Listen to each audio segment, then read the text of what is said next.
Hello, welcome to another episode of This, That, the Other. Today I'm going to be discussing a gentleman that I admire very, very much as being an innovator, spoke his mind, had opinions, wasn't afraid to say what he thought.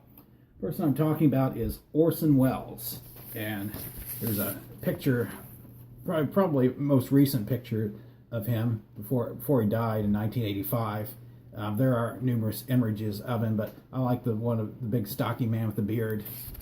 And I was looking at some video yesterday, and I've been looking at more videos today, various interviews, trying to get some information on him, what he was like. And I'm going to go ahead and go to the internet where I got a little bit of information. There's a really long article on him. I am going to read some excerpts from it, not the whole article itself. That would take a while. Born May 6, 1915, died October 10, 1985, was 70 years old. American actor, director, writer, and producer who worked in theater, radio, and film. He is remembered for his innovative work on all three. Theater, most notably Caesar, 1937, Broadway adaptation of William Shakespeare's Julius Caesar, and radio, the legendary 1938 broadcast War of the Worlds, and in film 1941 Citizen Kane, consistently ranked as one of the all-time greatest films.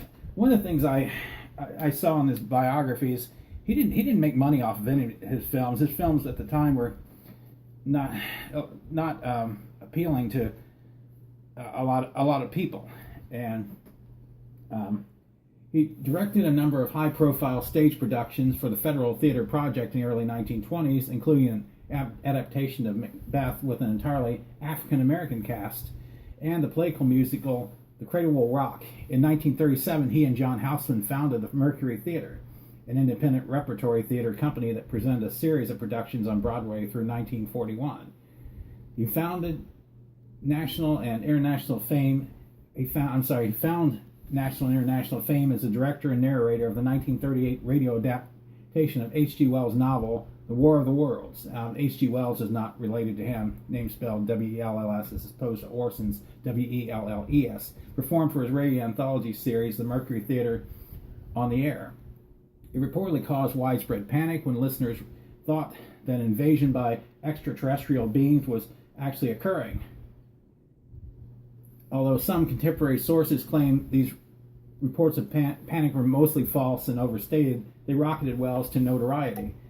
At the beginning of the radio production of War of the Worlds, there was a disclaimer saying that this is a dramatization, but a lot of people had missed that and tuned in while it was going on, and they were talking about United States under attack in New Jersey. That was one of the places I remember there. I've listened to excerpts of bits and pieces of that radio show War of the Worlds, but it definitely helped him become more recognized. First film was Citizen Kane, 1941, which he co-wrote, produced, directed, and starred as Charles Foster Kane.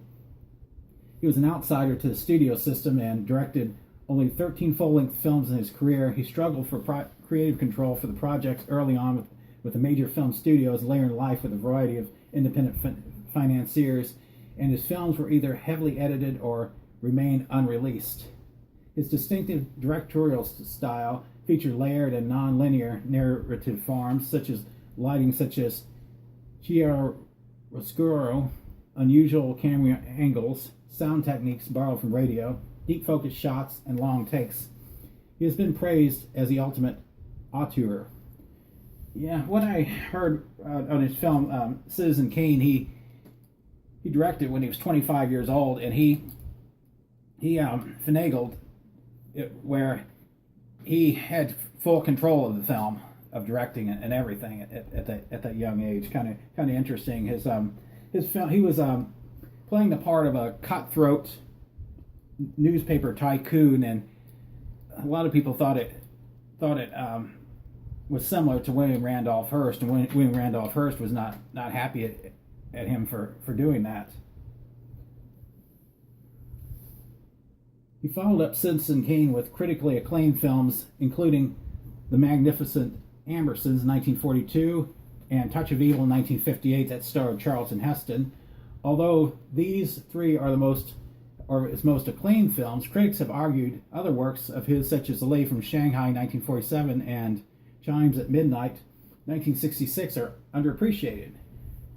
2002, he was voted the greatest film director of all time in two British Film Institute's polls among directors and critics, and a survey of critical consensus, best of lists, and historical retrospective calls him the second most acclaimed director of all time behind Alfred Hitchcock.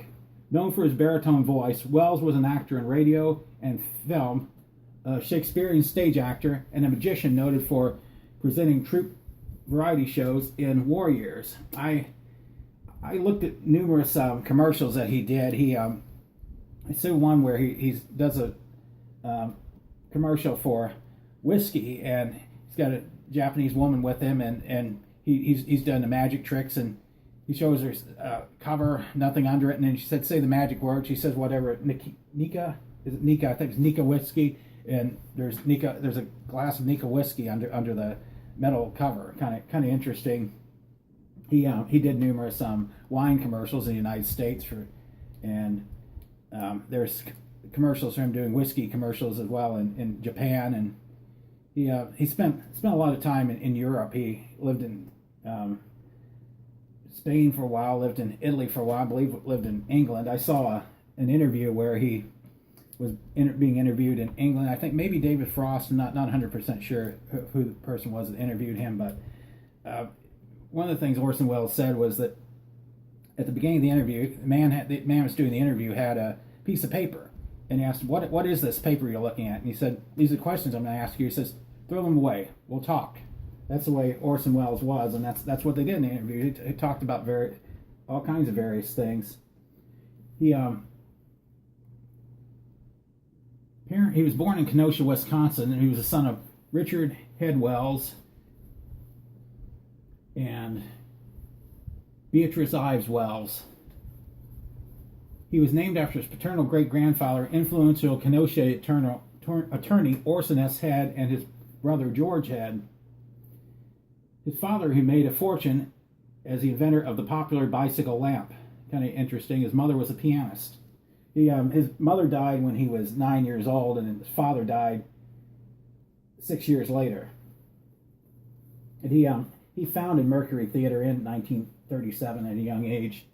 And looking what else he signed with RKO, and then he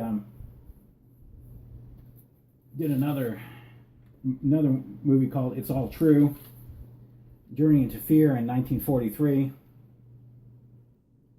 He came back to the U.S. in 1957 and directed Touch of Evil. A lot of his films, unfortunately, were edited and parts were redone from what I heard. I saw where he was on the Dean Martin Celebrity Roast. He was roasting Dean Martin. Kind of interesting. He died of a heart attack in 1985, and I saw another thing on YouTube where he was interviewing Andy Kaufman. He was actually doing the part where he was doing the interview himself instead of being the one interviewed, and he didn't really look like it was something he was comfortable with. I looked at 1976 episode of Tonight Show, and Johnny Carson talked to him, and he actually, after Johnny Carson through talking to him, he left. I don't remember ever seeing a celebrity. Usually that's his show back in the day. Johnny's show was an hour and a half long, and whoever guest was the first guest and second guest and so on stayed on while Johnny introduced other guests and interviewed them as well. But he left when his part was over. I'm going to play some audio of Orson Welles when it's some outtakes of him trying to doing a commercial for Buckley Peas in England, and it's kind of him being himself. He had an unusual voice. Never heard one like it. But let me go ahead and cue this up.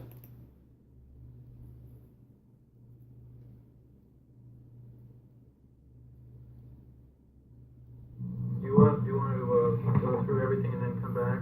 No, tell me. I usually prefer to, but tell me what's wrong. All right, I just think the very opening could be a little... Nothing is more important than the simple act of people getting together. Good. Could I have one more go, Orson, please? Sorry. What? Could I have just one more take of that? Why? I just did it right. Yeah. Look, I'm not used to having more than one person, didn't I? He was a director himself. He did not like being directed, and he had one director and his engineers trying to tell him to read a line over again. He did not like that at all. I'll continue playing this. One more word out of you and you go. Is that clear? Yes, sir. I take directions from one person under protest. But from two, I don't sit still. But who the hell are you, anyway? No, I'm the engineer. Well, why the hell are you asking me for another one? Well, I thought there was a slight bump, and I would just like to be saved. Jesus. What is a gonk? Do you mind telling me what that is? A bang from outside. A bang from outside. One thing I saw too in the interviews, he got bigger and bigger throughout the years. A big stocky man with a beard, and he would smoke a cigar all the time in the interviews as well. I'm going to go farther into this and go to the point where it's getting closing out, and he just finally just gets disgusted and walks off the set. Never actually gets the commercial done. We go ahead and cue this part up. So the way it's written, you need to break it up because it's not as conversationally written. What? Take crumb out. Take crumb out. Good. Here under protest is beef burgers. We know a little place in the American far west where Charlie Briggs chops up the finest prairie-fed beef and tastes. This is a lot of shit, you know that. You want one more? More on what beef? You missed the first beef actually completely. What do you mean missed it? You're emphasizing prairie fed. But you can't emphasize beef. That's like he's wanting me to emphasize in before July. Come on, fellas, you're losing your heads. I wouldn't direct any living actor like this in Shakespeare. Will you do this? It's impossible. Also, you did 6 last year, and by far and away the best, and I know the reason. The right reading for this is the one I'm giving it. At the moment. I spent 20 times more for you people than any other commercial I've ever made. You are such pests. Now, what is it you want? No, In your depths of your ignorance, what is it you want? Whatever it is you want, I can't deliver because I just don't see it. that was absolutely fine. It really was. You can't live worth it. No money is worth it. He ends it with "No money is worth this," and he walks off the set. I thought that was great. But that's like I said, Orson Welles is one of the celebrities I admire most. I wish I could have met him. I've met some celebrities, but never Orson Welles. He died. It was back in '85, so that was 31 years ago. Wow, been a while. I think, if I'm not mistaken, he died on the same day as Jackie Gleason died, if I'm not mistaken, or or a couple a day away, something like that. But that's what I found on Orson Welles. There's a lot more you can go to. You can Google him, and there's all kinds of information on things that he's done. But I like that. I like that baritone voice of his. It different from what I've ever heard. Commanding type voice and directing type voice. And as always, like, subscribe, and want to get these subscribers up for 2017. As always, thanks for watching.